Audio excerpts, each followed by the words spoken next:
Hi ಜನರೇ, ಉಳಿ ಜಾತ್ರೆ ಮಾಡೋ ಮರಿ. ನಮಸ್ಕಾರ. ನಮ್ಮೊಂದಿಗೆ ಹೊಸ ವಿಡಿಯೋ ನಿಮ್ಮೊಂದಿಗೆ. ನಮ್ಮ ರೈತರಿಗೆ ಎಲ್ಲ ಹಬ್ಬ ಒಂದ್ ಸೈಡ್ ಆದ್ರೆ ಈ ಉಳಿವಿ ಜಾತ್ರೆನ ಒಂದ್ ಸೈಡ್ ನೋಡು ದೋಸ್ತ. ಇನ್ನೂ 3 ತಿಂಗಳು ಇರ್ತೈತಿ ಜಾತ್ರೆ. ಆಲ್ರೆಡಿ ತಯಾರಿ ಸ್ಟಾರ್ಟ್ ಮಾಡಿಬಿಡ್ತಾರೆ. ಚಕ್ಕಡಿ ಕೊಲಾರಿ ಕಟ್ಟಾಕ ಅಂತೇಳಿ ಮೇವು ಬೇಕಾಗಿತ್ತು. ಮೇವು ತಗೊಳಾಕ ಹೊಲಕ್ಕೆ ಬಂದು ಮೇವು ಮಾಡಾಕತ್ತಿದ್ವಿ ನೋಡಿ. ಎಲ್ಲ ಮೇವನ್ನು ಟ್ರ್ಯಾಕ್ಟರ್ದಾಗ ಹಾಕೊಂಡು ಹೋಗಿ ಹೊಲದಾಗ ಒಂದ್ ಸೈಡ್ ಒಣಗಾಕಿಟ್ಟ ಚಕ್ಕಡಿ ತಯಾರಿ ಸ್ಟಾರ್ಟ್ ಮಾಡಿದ್ವಿ. ಎಲ್ಲರೂ ಸೇರಿ ಫುಲ್ ಚಕ್ಕಡಿ ಎಲ್ಲ ಪಾಲಿಶ್ ಮಾಡಿ ಆಕಿನ ಮಸ್ತ್ ಪಕ್ಕಿ ಪೇಂಟ್ ಹೊಡೆದ್ವಿ. ಪೇಂಟ್ ಹಚ್ಚೋದೆಲ್ಲ ಮುಗೀತು. ಇನ್ನು ಕೊಲಾರಿ ಕಟ್ಟೋದಿತ್ತು. ಕೊಲಾರಿ ಕಟ್ಟಬೇಕಂತ ಹೇಳಿ ಬಿದಿರು ತೊಗೊಂಡು ಎಲ್ಲಾನು ಚಕ್ಕಡಿ ಕಟ್ಟಿ ಒಣಗಾಕಿಟ್ಟಿದ್ವಲ್ಲ, ಕಣಿಕೆ ಎಲ್ಲ ಒಣಗಿತ್ತು. ಅದನ್ನೆಲ್ಲ ತೊಗೊಂಬಂದು ಫುಲ್ ಚಕ್ಕಡಿ ಎಲ್ಲ ಕೊಲಾರಿ ಚಂದಾಗ ಕಟ್ಟಿದ್ವಿ. ಕೊಲಾರಿ ಕಟ್ಟಿ ಚಕ್ಕಡಿಗೆಲ್ಲ ಟಾರ್ಪಲ್ ಹಾಕಿದ್ವಿ. ಟಾರ್ಪಲ್ ಹಾಕಿದ್ಮೇಲೆ ಇನ್ನು ವೀಲ್ ಒಂದು ಹಾಕೋದು ಬಾಕಿ ಇತ್ತು ನೋಡ್ರಿ. ಹಾಗಾಗಿ ವೀಲ್ನು ಹಾಕಿಬಿಟ್ವಿ. ಈಗ ನೋಡ್ರಿ ಒಂದು ಲೆವೆಲಿಗೆ ಸೆಟ್ ಆತು ಚಕ್ಕಡಿ ಎಲ್ಲಾನು. ಚಕ್ಕಡಿ ಕೆಲಸ ಅಂತೂ ಆಲ್ಮೋಸ್ಟ್ ಮುಗಿದಿತ್ತು. ಇನ್ನು ಉಳಿವಿ ಮುಟ್ಟುತನ ನಮ್ಮ ಎತ್ತುಗಳಿಗೆ ಹೊಟ್ಟ ಕಣಕಿ ಮೇಯ್ಬೇಕಲ್ಲ, ಹಾಗಾಗಿ ಬನ್ವಿ ಕಡೆ ಬಂದ ಹೊಟ್ಟೆ ತುಂಬ್ಕೊಂಡು ಚಕ್ಕಡಿಗೆ ಹೊಟ್ಟ ಕಣಕಿ ಕಟ್ಟಿದ್ವಿ. ಎತ್ತುಗಳಿಗೆ 4 ಕಟ್ಸೋದಿತ್ತು, ಹಾಗಾಗಿ ಎತ್ತುಗಳನ್ನ ಹೊಡ್ಕೊಂಬಂದು 4 ಕಟ್ಸಿದ್ವಿ. ಚಕ್ಕಡಿ ಎಲ್ಲ ಚಂದಾಗ ರೆಡಿ ಮಾಡಿವಿ. ಇನ್ನು ಬಸವನ ಚಂದ ಕಾಣಬೇಕಲ್ಲ, ಹಾಗಾಗಿ ಕೋಡೆಲ್ಲ ಕೊರೆಸಿ ಅವನು ಪಾಲಿಶ್ ಮಾಡಿಸಿದ್ವಿ. ಚಕ್ಕಡಿ ಆಲ್ಮೋಸ್ಟ್ ಮಸ್ತ್ ರೆಡಿ ಆಗಿತ್ತು. ಇನ್ನು ಎತ್ತುಗಳು ಮಸ್ತ್ ರೆಡಿ ಆಗ್ಯಾವ್ರಿ.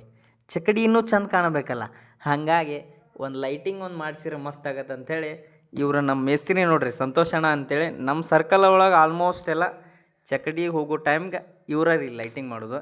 ಬೆಳಗ್ಗೆ ಎದ್ದು ಕೂಡಲೇನ ನಮ್ಮ ಎತ್ತುಗಳೆಲ್ಲ ಹೊರಗೆ ತೆಗೆದು ಅವನು ಎಲ್ಲ ಮೈ ತೊಳೆದ್ವಿ. ಈಗ ಬಂತು ನೋಡ್ರಿ ಟೈಮ್ ಉಳಿವಿಗೆ ಹೋಗೋದು. ಉಳಿವಿ ಹೋಗೋ ದಿವಸ ಅಂತೀ ಒಂದು ಹಬ್ಬ ಇದ್ದಂಗೆ ನೋಡ್ರಿ ನಮಗೆ. ಎಲ್ಲ ಓಣ್ಯಾನ ಮಂದಿ ಎಲ್ಲ ಕರೆಸಿ ಚಂದಾಗ ಪೂಜೆ ಮಾಡಿ ಎಲ್ಲರೂ ಸುರಕ್ಷಿತವಾಗಿ ಹೋಗಿ ಬರಲಿ ಅಂಥೇಳಿ ಆ ಬಸವಣ್ಣನ ಹತ್ರ ಬೇಡ್ಕೊತಾರೆ. ಸಂಜೆ ಟೈಮ್ ಆಗಿತ್ತು, ಎತ್ತುಗಳನ್ನ ಬಿಟ್ವಿ. ಇನ್ನು ಮುಂದೆ ನೋಡ್ರಿ ಉಳಿವಿ ಮುಟ್ಟುತನೂ ಎಲ್ಲಿ ನೋಡ್ತಿ ಅಲ್ಲಿ ಚಕ್ಕಡಿ ಎತ್ತುಗಳ ಇವಾಗ ಕಾಣ್ತಾವ್ರಿ. ಒಬ್ರಕಿನ್ನ ಒಬ್ರು ಚಂದ ರೆಡಿ ಮಾಡಿರ್ತಾರೆ. ಈ ವಿಡಿಯೋದಾಗಿರೋ ಕ್ಲಿಪ್ ಯಾವನು ನಾ ಜಾಸ್ತಿ ಎಡಿಟ್ ಮಾಡಕ್ಕೆ ಹೋಗಿಲ್ಲ. ಇದು ನೋಡ್ರಿ ನಮ್ಮೂರು ಹೊಳಿ ಬ್ರಿಡ್ಜ್ ಇದೆ. ಇದಕ್ಕೆ ನಾವು ನಯಾನಗರ ಹೊಳಿ ಅಂತೀವಿ. ಇಲ್ಲಿ ಬಂದ ಮೇಲೆ ಎಲ್ಲ ಬಸವನಗಳು ನಿತ್ಯಕ್ಯಾರ ಸ್ವಲ್ಪ ಹೊಳಿ ಗಂಗಾವಿಗೆಲ್ಲ ಪೂಜೆ ಮಾಡಿ ಅವಕ್ಕೂ ಸ್ವಲ್ಪ ದನವಾಗಿರ್ತೈತಲ್ರಿ ಎತ್ತುಗಳಿಗೆ ಸ್ವಲ್ಪ ನಿಂದಿರಿಸಿ ಅವಕ್ಕೂ ಬಾಯೆಲ್ಲ ತೊಳೆದು ಮತ್ತು ಸ್ಟಾರ್ಟ್ ಮಾಡ್ತೀವಿ ಜರ್ನಿ. ಇಲ್ಲೇ ಐತೆ ನೋಡ್ರಿ ಅಸಲಿ ಆಟ. ಇಲ್ಲಿ ಒಂದು ಅಪ್ಪು ರೋಡ್ ಐತ್ರಿ. ಇದಕ್ಕೆ ನಾವು ಗರ್ಜೂರ್ ಚಡಾವ್ ಅಂತೀವಿ. ಇಲ್ಲಿ ಏನಾರ ಚಕ್ಕಡಿ ದಾಟಿದ್ವು ಅಂದ್ರೆ ನಮ್ಮ ರೈತರದೊಂದು ನಂಬಿಕೆ, ಈ ಎತ್ತುಗಳು ಜಾತ್ರೆ ಮಾಡಿ ಬರ್ತಾವಪ್ಪ ಅನ್ನೋದು. ಅದಕ್ಕಂಥೇಳಿ ನಮ್ಮ ಅರ್ಧ ಊರು ಇಲ್ಲೇ ಇರ್ತೈತಿ ನೋಡ್ರಿ. 2 ದಿವ್ಸ ಬರೀ ಚಕ್ಕಡಿ ಹೋಗೋದು ನೋಡಾಕಂತೇಳಿ ನಿಂತಿರ್ತಾರೆ ರೀ. ಅದನ್ನು ನೋಡೋದ ಒಂದು ಹಬ್ಬ ನೋಡ್ರಿ. ನಮ್ಮ ಎತ್ತುಗಳು ಆ ಚಡಾವನ ದಾಟಿ ಬಂದವ್ರಿ. ಇದು ನೈಟ್ ಒನ್ನೆ ವಸ್ತಿ ರೀ ನಮ್ದು. ಇಲ್ಲಿ ಮುಂದೆ ಒಂದು ನಂದೇಳಿ ಅಂತೇಳಿ ಊರು ಐತ್ರಿ. ಆ ಊರಾಗ ನಮ್ಮ ಊರು ಚಕ್ಕಡಿ ಎಲ್ಲ ವಸ್ತಿ ಮಾಡ್ತಾರೆ ರೀ. ಮತ್ತು ಬೆಳಗ್ಗೆ 4 ಗಂಟೆ ಸುಮಾರದು ಎದ್ದು ಕೊಳಗಟ್ಟಿ ಬಿಡ್ತಾರೆ. ಈ ನಂದೇಳಿಯಿಂದ ದಾಂಡೇಲಿ ತನೂ ನಾ ಚಕ್ಕಡಿ ಜೊತೆ ಬಂದಿರಲಿಲ್ಲ, ವಿಡಿಯೋ ಯಾವ ಕ್ಯಾಪ್ಚರ್ ಮಾಡಿಲ್ಲ. ಹಾಗಾಗಿ ಇಲ್ಲಿಂದ ವಿಡಿಯೋ ಕಂಟಿನ್ಯೂ ಮಾಡತ್ತೀನಿ. ಇಲ್ಲೈತೆ ನೋಡ್ರಿ ಅಸಲಿ ಜಾತ್ರೆ ಸ್ಟಾರ್ಟ್ ಆಗೋದ ಇಲ್ಲೇ. ಈ ಗೇಟ್ ಏನು ದಾಟ್ತೇವಲ್ರಿ, ಗೇಟ್ ದಾಟಿದ ಮೇಲೆ ಬರೀ ಒಂದು ನೈಟ್ ಜರ್ನಿ ರೀ ಉಳಿವಿ ರೀಚ್ ಆಗಾಕ. ಆದರೆ ಇಲ್ಲಿ ಇಷ್ಟು ಮಜಾ ಮಾಡ್ತೇವಲ್ಲ, ಇಷ್ಟು ದಿನ ಮಾಡಿದ್ದು ಒಂದು ಸೈಡ್ ಆದ್ರೆ ಇಲ್ಲಿ ಮಾಡಿರೋ ಮಜಾನ ಒಂದು ಸೈಡ್ ರೀ. ಅನ್ಬೋದು ನೀವು ಈ ಟೈರ್ ಮೇಲೆ ಯಾಕೆ ಹತ್ತತಾರಪ್ಪ, ಹತ್ತಿದ್ರೆ ಅಲ್ಲಿ ಎತ್ತುಗಳಿಗೆ ವೇಟ್ ಬೀಳಂಗಿಲ್ಲ ಅಂತೇಳಿ.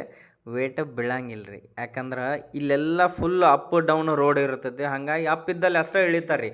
ಎಲ್ಲಿ ಡೌನ್ ಬರುತ್ತೋ ಅಲ್ಲಿ ವೀಲ್ ಫ್ರೀ ಆಗಿ ಎತ್ತುಗಳು ಓಡಾಕತ್ ಬಿಡ್ತಾವೆ, ಕಂಟ್ರೋಲ್ ಆಗೋಲ್ಲ. ಹಾಗಾಗಿ ನಮ್ಮ ಕಡೆ ಎಲ್ಲ ರೈತರು ಈ ಟೈಪ್ ಮಾಡ್ತಾರೆ. ಹಿಂದೆ ಟೈರ್ ಕಟ್ಟಿ ಟೈರ್ ಮೇಲೆ ಕುಂತರಂದ್ರೆ ಎತ್ತುಗಳಿಗೆ ಸ್ವಲ್ಪ ವೇಟ್ ಬೀಳ್ತೈತಿ. ಹಾಗಾಗಿ ಒಂದು ಲೆವೆಲ್ ಹೋಗ್ತಾವ್ರಿ. ರಾತ್ರಿ 9 ಗಂಟೆ ಆಯಿತು. ಊಟ ಮಾಡಕ್ಕೆ ತರ್ಬಿದ್ವಿ. ಎಲ್ಲರೂ ಸೇರಿ ಊಟ ಮಾಡಿ ಎತ್ತುಗಳಿಗೂ ದಾನೆ ಹಾಕಿ ಸ್ವಲ್ಪ ರೆಸ್ಟ್ ಮಾಡಿದ್ರೆ ಆತಂತೇಳಿ ಮಲ್ಕೊಂಡ್ವಿ. ಬಟ್ ಯಾರೂ ಮಲ್ಕೊಂಡಿಲ್ಲ ರೀ, ಯಾಕಂದ್ರೆ ನೀವು ಕಾಡೋದು ನಾವು ಕಾಡೋದು ಇದೇ ಟೈಮ್ ಹೋಗ್ಬಿಡ್ತೈತೆ ರೀ. ಅಷ್ಟೊತ್ತಿಗೆ 1 ಗಂಟೆ ಆಯಿತು. ಮತ್ತು ಎದ್ದು ಕೊಳಗಟ್ಟಿದ್ವಿ, ಸ್ಟಾರ್ಟ್ ಮಾಡಿದ್ವಿ ನಮ್ಮ ಜರ್ನಿ. ಮುಂದೆ ಹೋಗ್ಬೇಕಂದ್ರೆ ಮತ್ತು 4 ಗಂಟೆಗೆ ಮತ್ತೊಂದು ಕಡೆ ಸ್ಟಾಪ್ ಮಾಡಿ ಚಹಾ ಮಾಡಾಕತ್ವಿ. ಇವರ ನೋಡ್ರಿ ನಮ್ಮ ಅಡುಗೆ ಭಟ್ರು. ಚಹಾ ಕುಡ್ದು ಮತ್ತೆ ನಮ್ಮ ಜರ್ನಿ ಸ್ಟಾರ್ಟ್ ಮಾಡಿದ್ವಿ. ಹಂಗೆ ಮುಂದೆ ಹೋದಂಗೂ ಬೆಳಕೂ ಆಯ್ತು. ಫೈನಲಿ ಉಳಿವಿ ಬಸವಣ್ಣನ ಮಹಾದ್ವಾರಕ್ಕೆ ಬಂದ್ವಿ. ಇಲ್ಲಿಂದ ಸ್ಟಾರ್ಟ್ ನೋಡ್ರಿ ಮತ್ತು ಬೇರೆ ಜರ್ನಿ ನಮ್ದು. ಅಲ್ಲಿ ಅಡುಗೆ ಮಾಡೋಕೆ ಕಟ್ಗೆ ಬೇಕಲ್ಲ, ಹಾಗಾಗಿ ಇಲ್ಲಿ ಹೋಗುವಾಗನ ಅಲ್ಲಿ ಇಲ್ಲಿ ಬಿದ್ದಂಥ ಒಣ ಕಟ್ಗೆಗಳ್ನ ಎಲ್ಲ ಸೇರಿಸಿ ಚಕ್ಕಡಿ ಒಳಗೆ ಇಟ್ಕೊಂಡು ಹೋಗ್ತೀವಿ. ನಮ್ಮೂರಿಂದ ಜರ್ನಿ ಸ್ಟಾರ್ಟ್ ಮಾಡಿ 2 ದಿನ 3 ರಾತ್ರಿ 3ನೇ ಹಗಲಿ ಅಷ್ಟೊತ್ತಿಗೆ ಅಂದ್ರೆ ಈ ಜಾಗಕ್ಕೆ ಬಂದು ರೀಚ್ ಆಗ್ತೀವಿ ನೋಡ್ರಿ.